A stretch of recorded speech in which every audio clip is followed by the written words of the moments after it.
आज हम बात करेंगे सोने को लेके, मतलब गोल्ड के बारे में बात करेंगे कि वो गोल्ड जो हर भारतीयों के घर में पाया जाता है और हर भारतीय इसे खरीदने के लिए बहुत उत्सुक रहता है। किसी भी फंक्शन हो गया, जैसे शादी हो गई, शादियों में ज़्यादा से ज़्यादा औरतें या लड़के लड़कियां गहने पहनते हैं। जैसे लड़के हैं सिक्कड़ पहनते हैं, लड़कियां गहने पहनती है अलग अलग तरीक़ों से।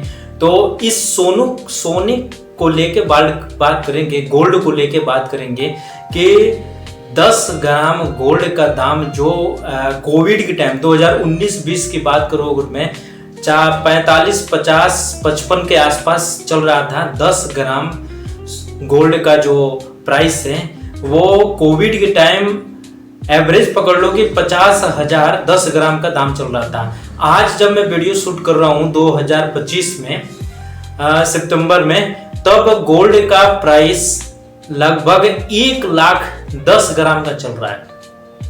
आखिर में ऐसी तेजी क्यों आ गई गोल्ड में, और क्यों लोग गोल्ड को लेकर इतने उत्सुक रहते हैं खरीदने के लिए? आखिर में गोल्ड क्या भारतीयों का ही एक त्योहार है गोल्ड खरीदने का, या पूरे दुनिया के लोग इसको गोल्ड खरीदते हैं? और जो तेजी देखी गई है, क्या हमारे खरीदने से ये तेजी आई है?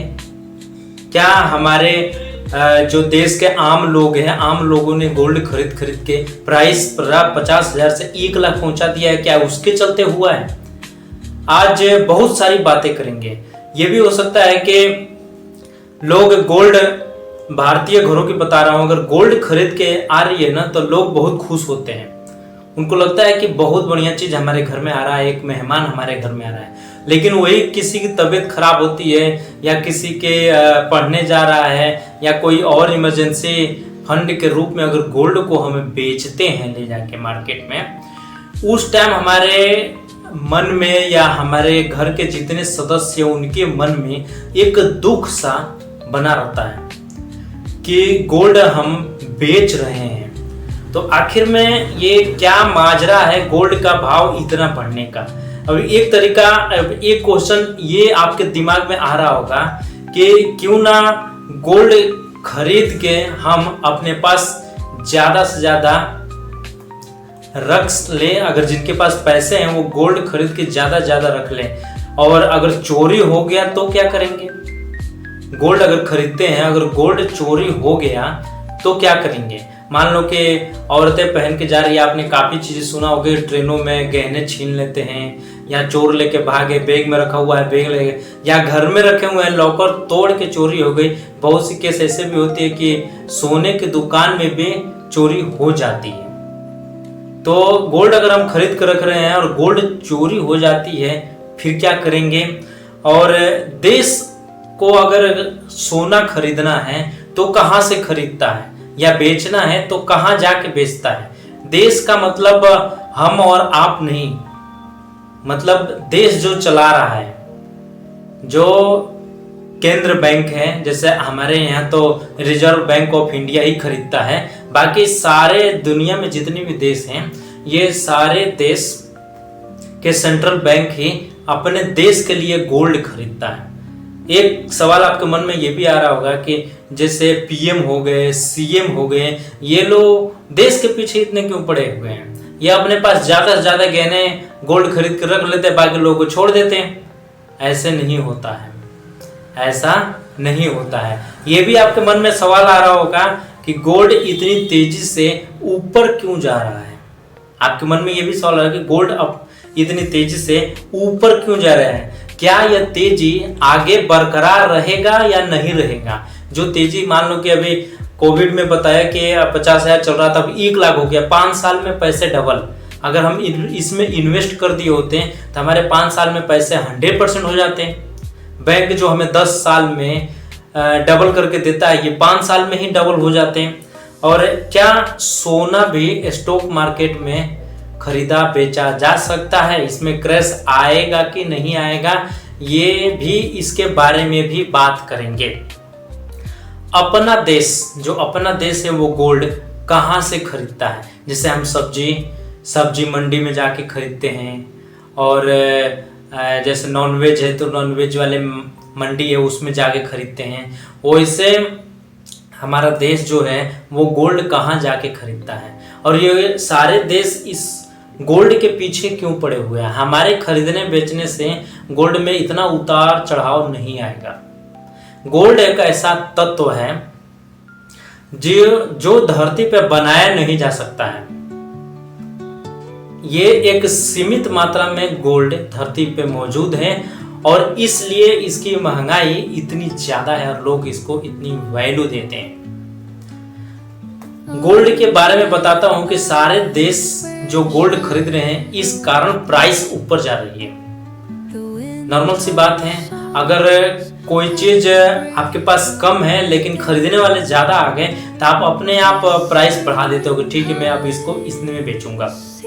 वैसे गोल्ड है, गोल्ड जहाँ पे रखा हुआ है, जो भी इसकी ट्रेडिंग एक्सचेंज है वहाँ पे गोल्ड जितना है वहाँ पे ज्यादा देश खरीदने पहुंच गए और हर प्राइस पे खरीदने लगे, इसलिए गोल्ड का दाम ऊपर चला गया। आखिर सारे देश गोल्ड खरीद क्यों रही है? मेन रीजन ये है कि गोल्ड खरीदने का मेन रीजन है कि जैसे हमारे देश में रुपया चलता है, अमेरिका में डॉलर चलता है और इस तरह अलग अलग देशों में अलग अलग चीजें। अगर हमें खरीदने के लिए कोई सामान अगर अमेरिका जाना है तो हम अपना रुपया लेके जाएंगे तो सामान नहीं देगा, वो बोलेगा हमें डॉलर में दो पैसे फिर हम आपको सामान देंगे।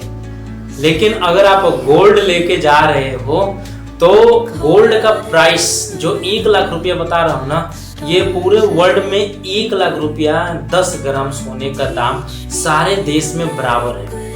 अगर आपके देश की करेंसी गिर भी जाती है ना फिर भी गोल्ड का प्राइस उतने का उतना ही रहेगा।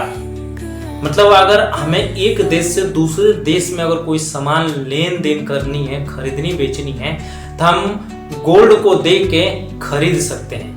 ऐसे भी आपके दिमाग में आ रहा होगा कि हमारे देश की जो करेंसी है सरकार क्यों नहीं ज्यादा प्रिंट कर देती? प्रिंट ही तो करना है, प्रिंट क्यों नहीं कर देती? अगर ऐसा करेगी तो रुपये की वैल्यू हमारे देश में गिर जाएगा। यही कारण है कि पाकिस्तान ने अपने देश की करेंसी ज्यादा प्रिंट कर दी, ज्यादा प्रिंट कर दिया और गोल्ड नहीं खरीदा।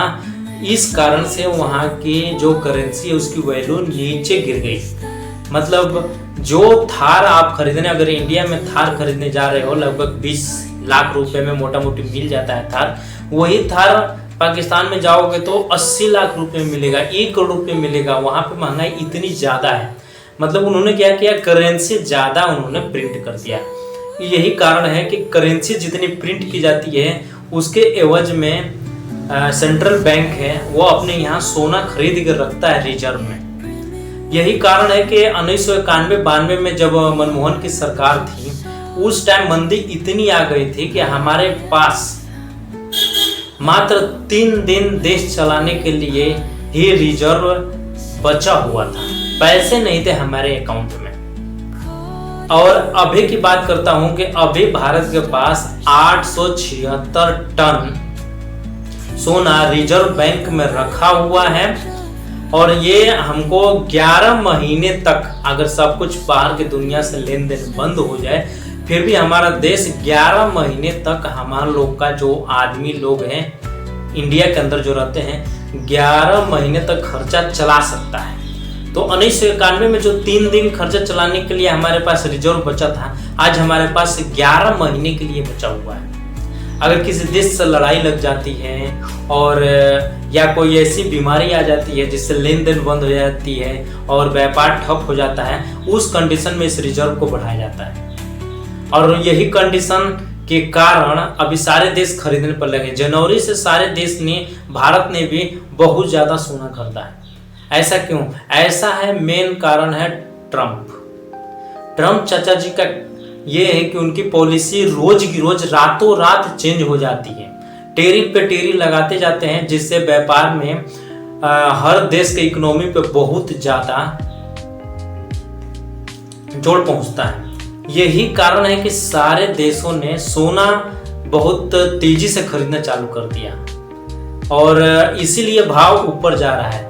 अब दूसरा सवाल यह है कि क्या ये तेजी हरदम ऐसे ही रहेगी? 1 लाख का सोना 1.5 लाख चला जा सकता है? जी हाँ, जा सकता है। सोना 1.5 लाख जा सकता है। कैसे जाएगा वो मैं आपको बता रहा हूँ। अभी ट्रम्प जो अभी नया भारत में अभी आया हुआ है GST 2.0, जिसमें GST कम की गई है। ट्रम्प ने भी अमेरिका में इस तरह का प्रावधान लाने की कोशिश कर रहा है 3 महीने में, कि 3 महीने में हम भी GST कम करेंगे। अगर GST कम किया तो हर देश पे फिर से टैरिफ बढ़ जाएगी, और टैरिफ बढ़ते ही हर देश की इकोनॉमी डाउन हो जाएगी। भारत के शेयर मार्केट का हाल और बुरा होने वाला है।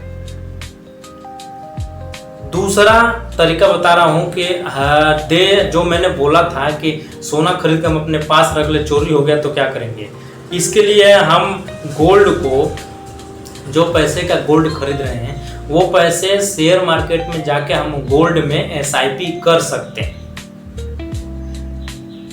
ये वो बता रहा हूं, जैसे आपने सोना खरीदा, सोना अभी 1 लाख रुपए 10 ग्राम का मिल रहा है ना। अगर 1 लाख रुपया आप शेयर मार्केट के SIP में डाल रहे हो तो जितना प्राइस का आपके सोना फिजिकल में मिलेगा उतनी प्राइस का गोल्ड आपको शेयर मार्केट में मिलेगा। अगर शेयर मार्केट नीचे जाता है, आपने अगर गोल्ड खरीदा है, गोल्ड की प्राइस नीचे जाती है तो शेयर मार्केट, गोल्ड वाला मार्केट भी नीचे जाएगा। अगर मान लो कि 70,000 रुपये आ गए, आपके पास सोना है, 70,000 रुपये आगे बेचने अगर जाओगे तो 70,000 रुपये में बिकेगा। वही सोना अगर आपने शेयर मार्केट में खरीदा, वो भी आप बेचने जाओगे तो 70,000 में बिकेगा। मतलब सोने का दाम अगर आप फिजिकल में खरीद कर रखते हो फिर भी उतना है, शेयर मार्केट में खरीद कर रखते हो फिर भी उतना है। तो सोना अगर चोरी होने का डर आपको सता रहा है तो आप शेयर मार्केट में इन्वेस्ट कर सकते हो।